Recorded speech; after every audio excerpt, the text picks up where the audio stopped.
E aí, pessoal, como é que vocês estão? Tudo bem com vocês? E hoje nós estamos aqui para tratarmos de um assunto muitíssimo importante: coesão e coerência textuais. Pois bem, a nossa aula está dividida em duas partes. A priori, nós vamos começar a conversar sobre coesão textual. E você? Você já ouviu falar sobre esse termo? Ou melhor dizendo, esses termos, coesão e coerência textuais? Pois bem, ao produzirmos um texto, nós desejamos nos comunicar com nossos leitores, obviamente, nossos interlocutores, transmitindo-se informações e modificando seu comportamento, a depender da intenção comunicativa. Então, por essa razão, é muito importante lembrar que o texto ele não pode ser um aglomerado de frases sem conexão. Ele precisa apresentar textualidade, ou seja, ele precisa estar bem estruturado, ter palavras, frases e ideias que precisam estar articuladas entre si. Eu trouxe para vocês aqui dois textos, os quais nós devemos prestar muita atenção. O texto 1, vamos começar a lê-lo a partir de agora, que diz assim: o sol é quadrado, assim como a goiaba. Perceberam que tem alguma coisa que não está soando muito bem aí? O sol é quadrado, azul como a goiaba? No entanto, se você realmente me ama, por que não desata o nó da gravata do cachorro? Eita, professora, não melhorou não? Parece que não, né, gente? Que voa livre e solto pelo céu de maré alta. Eu vou ler novamente para você compreender onde eu quero chegar. O sol é quadrado, azul como a goiaba. No entanto, se você realmente me ama, por que não desata o nó da gravata do cachorro, que voa livre e solta pelo céu de maré alta? Eita, Vivi, parece que esse texto não diz nada com nada. Ótimo, vocês tiveram a mesma impressão que eu. Texto 2, vamos lá. Esse texto 2, ele foi intitulado como show. À medida que eu for lendo, eu gostaria que vocês imaginassem todo o contexto que perpassa esse texto a partir do título, o show. Tudo bem? Vamos lá. O show, o cartaz, você vê lá, né? O cartaz, o desejo, o pai, o dinheiro, né? O ingresso, o dia, a preparação, a ida, o estádio, a multidão, a expectativa, a música, a vibração, a participação. O fim, a volta, o vazio. Estamos falando acerca de um show. Então, todo esse contexto que perpassa, desde o desejo, a vontade de ir, participar, a preparação, até a volta. Mas a pergunta é, afinal de contas, um ou dois pode ser considerado texto? O que é importante relembrar? O texto, independentemente de seu tamanho, de sua extensão, o texto deve ser considerado texto quando ele é um todo significativo, quando ele precisa fazer sentido não só para quem o faz, para quem o produz, como também para quem o lê, né? Então, um texto, ele não pode ser um aglomerado de palavras e frases isoladas, tudo bem? Partindo desse conceito, nós podemos concluir que mesmo não mantendo as chamadas correções gramaticais, né? O texto 2, ele denota um maior sentido do que o texto 2, porque nós estamos partindo do pressuposto que o texto precisa fazer sentido. Então, vocês percebem que apesar de, no texto 1, ele está aparentemente, as palavras estarem bem conectadas, vocês percebem que ele não faz sentido. O sol é quadrado? Olha a comparação, azul como a goiaba? Desde quando a goiaba é azul? No entanto, se você realmente me ama, por que não desata o nó da gravata do cachorro, que voa livre e é solto pelo céu de maré alta? Vocês estão entendendo? Já no texto 2, apesar de não haver aparentemente essa conexão através das palavras, por exemplo, com o uso de preposições, com o uso de conjunções, de conectivos para estabelecer essa ligação entre as partes do texto, ele faz todo sentido. Vocês percebem que substantivo a substantivo, verso a verso, quer dizer, o texto vai trazendo para a gente, rememorando toda essa expectativa que existe a partir do momento do desejo, ou seja, da vontade que é criada em se participar do show. Tudo bem? Então, afinal de contas, somente o 2 pode ser considerado um texto. Tudo bem até aí? Então vamos lá. Mesmo que gramaticalmente correto, a passagem do texto 1, ela não pode ser considerada um texto, por aparentemente, como vocês bem perceberam, não fazer sentido. Antes, assemelha-se mais a um aglomerado de frases e palavras soltas, mas longe de ser considerado um texto. Já no texto 2, que foi intitulado como show, ao contrário do que se vê, num primeiro momento, ele pode sim ser considerado um texto, mesmo que não tenha tal aparência. Tanto o título como essa sequência de substantivos, essa sequência de nomes que foram agrupadas em uma espécie de estrofe, nós poderíamos dizer assim, parecem fazer o percurso de cada momento que compõe uma apresentação musical. Tudo bem, pessoal? Então, Vivi, o que é preciso lembrar? Que toda produção linguística, seja ela oral ou escrita, ela se realiza em forma de enunciados. Esses que são conhecidos por sua vez, inclusive por nós, por gêneros textuais. Então, os gêneros, na verdade, se diferenciam uns dos outros devido à sua intencionalidade comunicativa. Como vocês bem sabem, por exemplo, o gênero crônica. Então, eu tenho o gênero crônica numa estrutura tipológica narrativa ou dissertativa, argumentativa. Pensemos, por exemplo, no gênero carta. Eu posso ter uma carta aberta, eu posso ter uma carta de reclamação, de solicitação, eu posso ter uma carta argumentativa, eu posso também ter uma carta pessoal. Então, só vem a comprovar, aquela ideia que os gêneros textuais eles são infinitos, que eles existem e eles vão continuar surgindo para dar conta das nossas necessidades comunicacionais. Portanto, o texto é o nosso ponto de partida para qualquer enunciação, para qualquer enunciado, seja ele de natureza oral, certo? Ou então escrita. Então, é a partir daí que nós precisamos entender na prática esse conceito de coesão textual. Ou seja, sobre essa noção que nós precisamos ter bem mais ampliada na perspectiva linguística, sobre todo esse emaranhado que envolve essa conexão, essa harmonia, essa arrumação nas palavras que ocorrem em torno de um texto. Então, afinal de contas, o que é um bom texto? A pergunta é essa, todo mundo quer saber.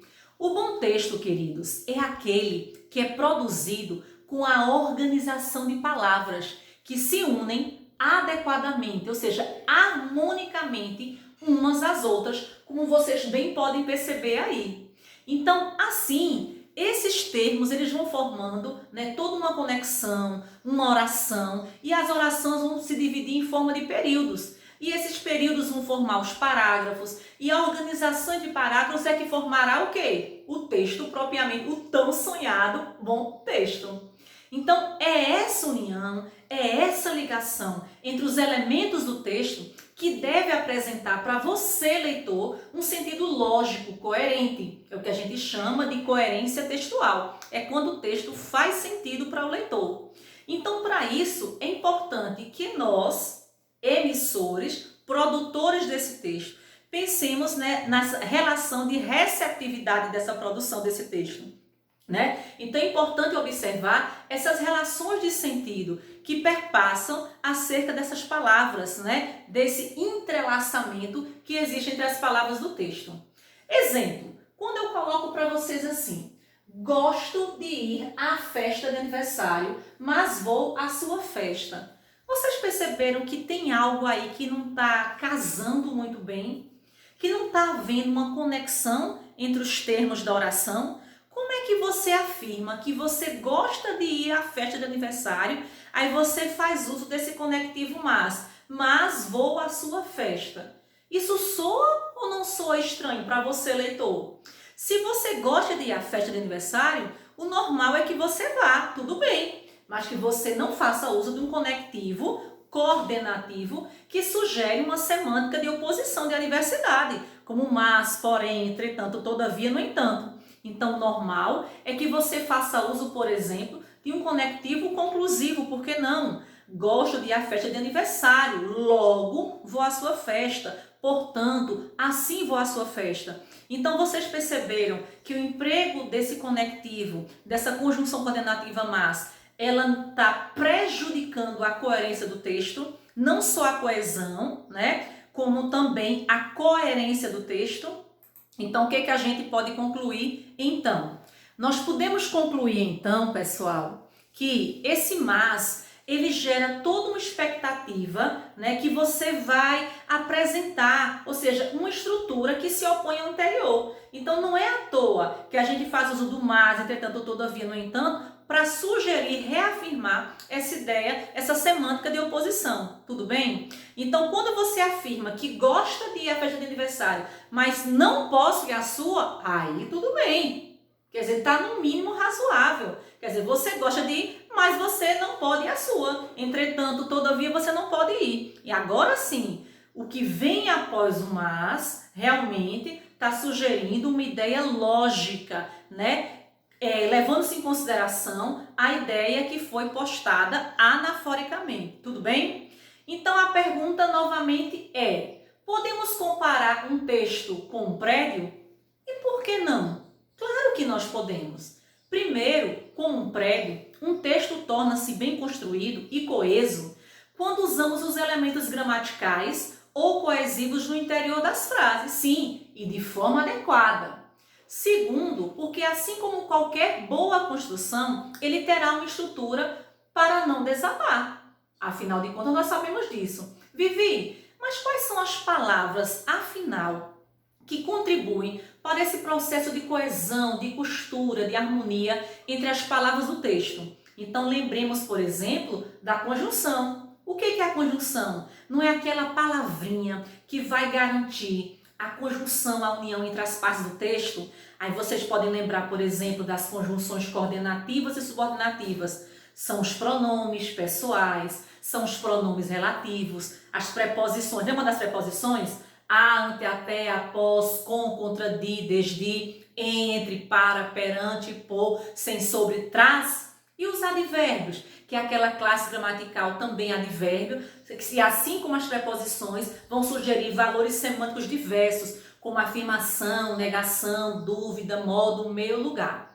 Pois bem, então as conjunções, como vocês bem sabem, que podem ser coordenativas ou subordinativas. Nós temos aqui um exemplo bem simples para vocês entenderem. Então, os dias passam e as prestações chegam. Então, qual é o conectivo aí? Não é o i, o primeiro conectivo? Os dias passam e as prestações chegam. Então, nós temos aí duas orações. Oração 1, os dias passam. Oração 2, e as prestações chegam. Oração 3, mas a vida continua. Vivi, como é que eu sei a quantidade de orações em um período? Pela quantidade de verbos, ou seja, a quantidade de verbos é que determina o número de orações. Então, eu tenho aqui passar, chegar e continuar. Então, quando você coloca que os dias passam e as prestações chegam, então vocês percebem que o i estabelece essa coesão, essa ligação entre as duas orações, sugerindo assim uma semântica aditiva entre elas. Mas quando você coloca mas a vida continua, quer dizer, apesar de tudo isso, a vida continua. Entretanto, todavia, a vida continua. Então, a ideia sugerida agora é de que, pessoal? De adversidade. Então, vocês percebem que tanto o conectivo e como o conectivo mas, que a gente chama de conjunção, estabelece uma perfeita relação lógica entre essas orações, tornando assim o período que, pessoal, não só coeso, como também coerente. E o pronome? A gente já estudou o pronome por aqui e a gente sabe que o pronome é a palavra, né, que tem um papel de substituir, né, ou fazer relação ao nome. Então, os pronomes eles podem ser pessoais, possessivos, demonstrativos, relativos, interrogativos. Mas o pronome, principalmente quando a gente fala de coesão, é importante notar que quando eu tenho conhecimento de pronome e sei fazer bom uso dele no contexto do texto, ele tem o papel, por exemplo, de substituir o nome, de substituir a coisa, né? Então ele vai evitar, por exemplo, a repetição do texto, que de maneira geral nós poderíamos dizer que não é tão bem-vinda. Então, por exemplo, quando você tem dificuldade, né, de substituir uma palavra, de fazer uso dessa palavra, né, de procurar sinônimos, procure fazer uso de pronomes, por exemplo, para evitar assim a redundância.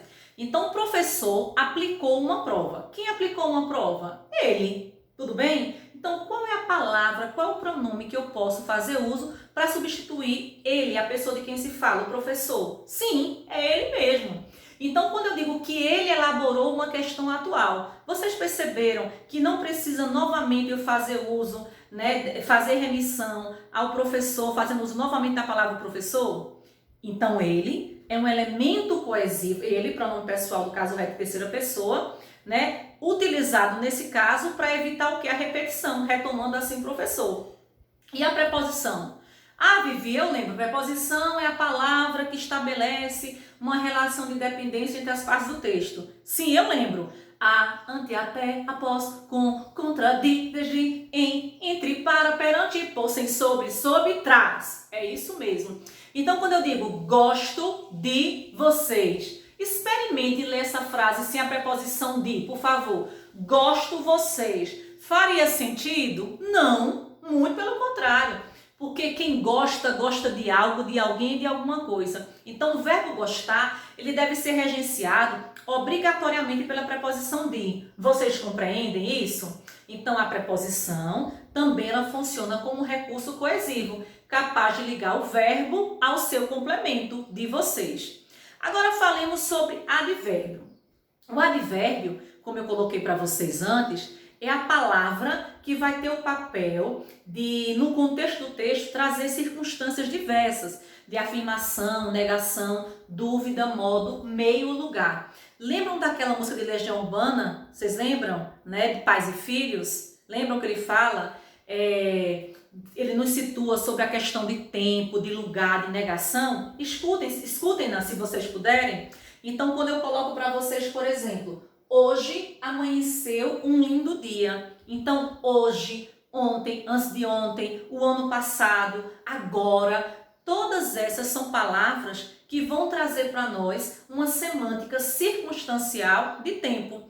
Assim, passará a funcionar como elemento estratégia de coesão textual. Então, o que é importante notar, queridos? Que caso os elementos de ligação sejam mal empregados, o texto ele não apresentará a noção de conjunto. Vocês percebem? Ou ainda, sua ligação se tornará ambígua e incoerente. Então, a gente pode concluir, até então, que a falta de coesão, ou seja, um texto não coeso, poderá comprometer a coerência. Mas eu não estou dizendo que um texto não coeso, que necessariamente ele vai ser, ou seja, incoerente. Mas a gente vai tratar sobre isso logo mais ao longo do nosso estudo sobre coesão e coerência. Afinal de contas, a aula de hoje é sobre coesão, parte 1. Então, o que é preciso verificar? Quando eu coloco para vocês um exemplo assim bem simples do tipo: a mãe pediu para a menina sair do seu quarto. Vou repetir.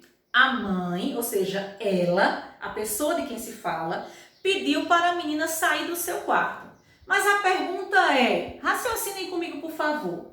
De quem é o quarto? Dá para vocês saberem? O quarto é da mãe ou o quarto é da menina? O quarto é seu? Ou seja, uma terceira pessoa de quem se fala? Então, vocês percebem que o pronome seu, possessivo de terceira pessoa, ele está mal empregado. Vocês estão percebendo? Então, assim, quando uma palavra, um recurso coesivo está mal empregado, consequentemente, vai prejudicar o quê? A coerência. Em síntese, poderíamos afirmar, então, que a coesão ela refere-se à forma ou à superfície de um texto.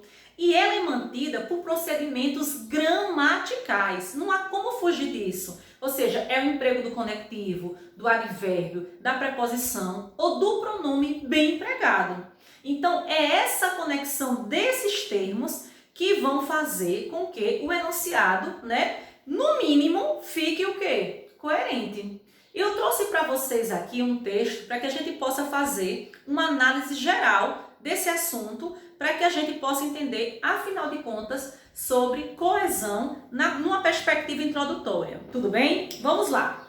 João Carlos vivia em uma pequena casa construída no alto de uma coluna árida. Então, João Carlos vivia em uma pequena casa construída no alto de uma coluna árida, cuja frente dava para o leste. Então, vocês percebem aqui que o emprego do cuja, vocês estão percebendo aqui, o emprego do pronome relativo cuja, sugerindo ideia de possessividade, não é isso? Também funciona como elemento coesivo. Desde o pé da colina se espalhava em todas as direções até o horizonte uma planície coberta de areia. Tudo bem? Uma planície coberta de areia. Eu vou repetir porque eu acho que tem gente que não está me acompanhando bem, não.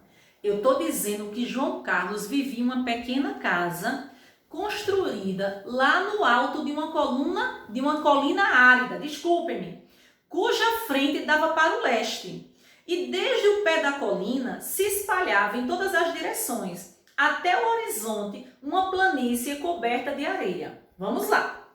Na noite que completava 60 anos, João, sentado nos degraus da escada, colocada à frente de sua casa, olhava o sol poente e observava como a sua sombra ia diminuindo no caminho coberto de grama. Tudo bem? De repente, viu um cavalo que descia para a sua casa. Um cavalo que descia para a sua casa.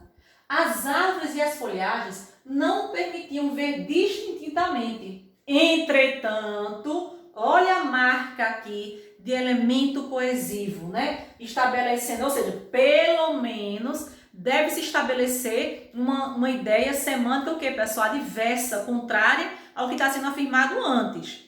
Entretanto, observou que o cavalo era manco. Ao olhar mais perto, mais de perto, vamos lá que a gente já está fechando aqui a nossa aula, vamos lá. Ao olhar mais de perto, verificou que o visitante era seu filho Guilherme, que há 20 anos tinha partido para alistar-se no exército. E, olha o elemento coesivo e aí novamente. Em todo esse tempo, não havia dado sinal de vida. Guilherme, ao ver seu pai, desmontou imediatamente, correu até ele e, lançando nos seus braços, começou a chorar. Pois bem, vocês perceberam que ao longo da construção, todos os elementos de textualidade foram considerados. Os conectivos empregados até aqui foram empregados corretamente, a ponto de nós afirmarmos de forma bem enfática que tanto a coesão como a coerência estão perfeitamente aceitáveis e bem utilizadas no texto. Tudo bem, pessoal? Por hoje é só. Aguarde, então, a parte 2 da nossa aula sobre coerência textual.